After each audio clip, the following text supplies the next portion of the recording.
Morning bulletin में आपका स्वागत है। मैं हूं आपके साथ रुचिका राज। आज इस बुलेटिन में बात होगी मुख्यमंत्री की हर खेत तक पानी पहुंचाने की, देवेंद्र फडणवीस की लालू प्रसाद पर निशाना साधने की, चुनाव खर्च की सीमा बढ़ाने की उम्मीदों की, पटना के RMRI में कोविशील्ड वैक्सीन के परीक्षण की, आखिर में पाकिस्तान के कराची में आस्था पर हमला, पाकिस्तान में 80 साल पुराना हनुमान मंदिर तोड़ा, 20 हिंदुओं के घर भी जमींदोज। तमाम बड़ी खबरों से पहले एक नजर सुर्खियों पर। सुशांत की पोस्टमार्टम रिपोर्ट सामने आई। गर्दन पर 33 सेंटीमीटर लंबा निशान मिला था। आरजेडी ने 160 सीटों पर चुनाव लड़ने का ठोका दावा। महागठबंधन में मचा हड़कंप। ISIS आतंकी अबू यूसुफ दिल्ली में करना चाहता था फिदायीन हमला।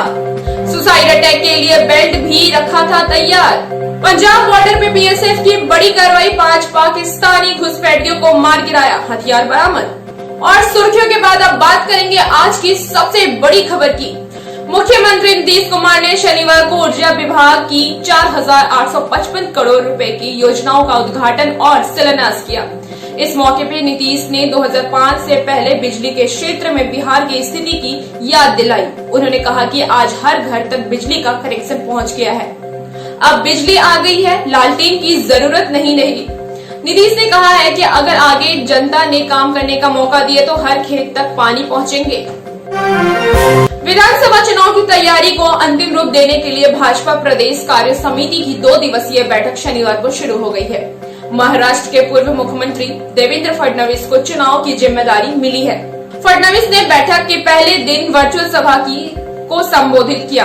उन्होंने कहा है कि लालू प्रसाद ने 15 साल के अपने राज्य में बिहार को 25 से 30 साल पीछे पहुंचा दिया, सिर्फ अपने परिवार को आगे बढ़ाया। फडणवीस ने कार्यकर्ताओं को घर घर जाकर जनसंपर्क करने का मंत्र दिया। भारत निर्वाचन आयोग बिहार विधानसभा चुनाव में उम्मीदवारों के लिए खर्च की सीमा बढ़ा सकता है। खबरों की माने तो कोरोना की वजह से सोशल और डिजिटल मीडिया पर अधिक खर्च की संभावना की वजह से आयोग खर्च की सीमा बढ़ाने पर विचार कर रहा है। इसको लेकर चुनाव आयोग ने एक आंतरिक कमेटी का भी गठन किया है। आपको बता दें कि फिलहाल बिहार में उम्मीदवार के लिए खर्च की सीमा 28 लाख है। सीरम इंस्टीट्यूट ऑफ इंडिया को ICMR के सहयोग से कोविशील्ड वैक्सीन परीक्षण की अनुमति दे दी गई है। इस वैक्सीन का परीक्षण पटना के RMRI समेत देश के 17 संस्थानों में 1600 लोगों पर किया जाएगा। ICMR के निर्देश के मुताबिक देश भर में 2 या 3 चरण में इस वैक्सीन का मानव परीक्षण होगा, जिसमें पटना के 160 लोगों पर ट्रायल करने का लक्ष्य दिया गया है। सुशांत सिंह राजपूत मौत मामले की जांच CBI कर रही है। इस बीच एक्टर की ऑटोप्सी यानी पोस्टमार्टम रिपोर्ट सामने आई है। रिपोर्ट के मुताबिक सुशांत के गले में 33 सेंटीमीटर लंबा लिगेचर मार्क था। बोलचाल की भाषा में इसे गहरा निशान कहते हैं। आमतौर पे ये U शेप में होता है, जो बताता है कि गले पर रस्सी या ऐसी किसी चीज से भारी दबाव पड़ा। अभिनेता सुशांत सिंह राजपूत की मौत के मामले में CBI की 16 सदस्यीय की टीम मुंबई में है। जांच के दूसरे दिन शनिवार को केंद्रीय जांच एजेंसी एक्टर के रूममेट सिद्धार्थ पिठानी और कुक नीरज सिंह को लेकर उनके फ्लैट पे पहुंची और सुशांत के मौत का सीन रिक्रिएट किया। उधर सुशांत के पड़ोस में रहने वाली एक महिला का खुलासा किया। 13 जून की रात को 10 से 11 के बीच लाइट बंद हो गई थी। आमतौर पर सुशांत के घर में लाइट सुबह 4 बजे तक जली रहती थी। मुझे इसमें कुछ गड़बड़ लगता है। आरजेडी नेता विजय प्रकाश ने कहा है कि उनकी पार्टी के पास पहले से 80 विधायक हैं। ऐसे में राजद महागठबंधन की सबसे बड़ी पार्टी है, इसलिए राजद कम से कम 160 सीटों पर चुनाव लड़ेगी। वहीं कांग्रेस के वरिष्ठ नेता और विधायक दल के नेता सदानंद सिंह ने कहा है कि कौन क्या दावा करता है, फिलहाल उसका कोई मतलब नहीं है।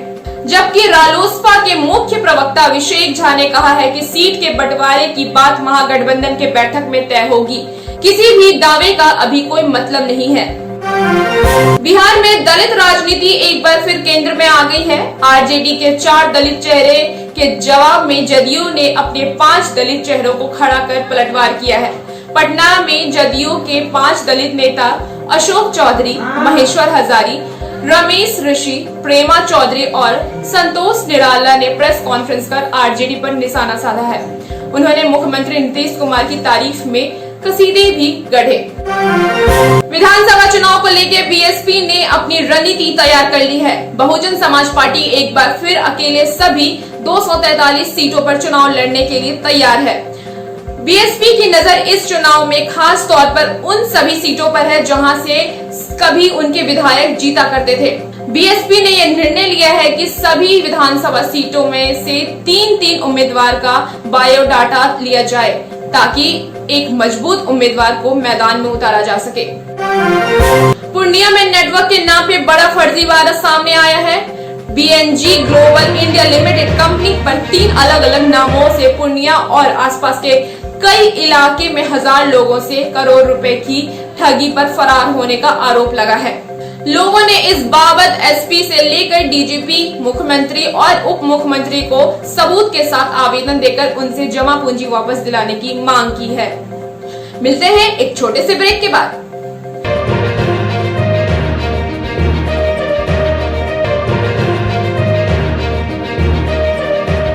दिल्ली के धौला कुआं इलाके से गिरफ्तार आतंकवादी अबू यूसुफ का एक सनसनी कबूलनामा सामने आया है। उसने दिल्ली की पुलिस स्पेशल सेल को बताया है कि उसका अगला कदम दिल्ली में फिदायीन हमला करने का था।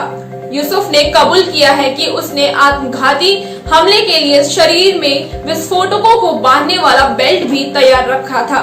वह सोशल मीडिया के जरिए आईएसआईएस हैंडलरों के संपर्क में आया था और 2010 में सबसे पहले सऊदी अरब में काम करने के लिए गया था। पंजाब से लगती पाकिस्तान सीमा पर सुरक्षा बलों ने 5 घुसपैठियों को ढेर कर दिया है। तरन तारन के खेमे करन में बीएसएफ ने इस बड़ी कार्रवाई को अंजाम दिया है। यह कार्रवाई शनिवार को तड़के हुई। पूरे इलाके में सर्च ऑपरेशन जारी है। घुसपैठियों के शव बरामद कर लिए गए हैं। एनकाउंटर के बाद AK-47 राइफल और 2 पिस्टल बरामद की गई।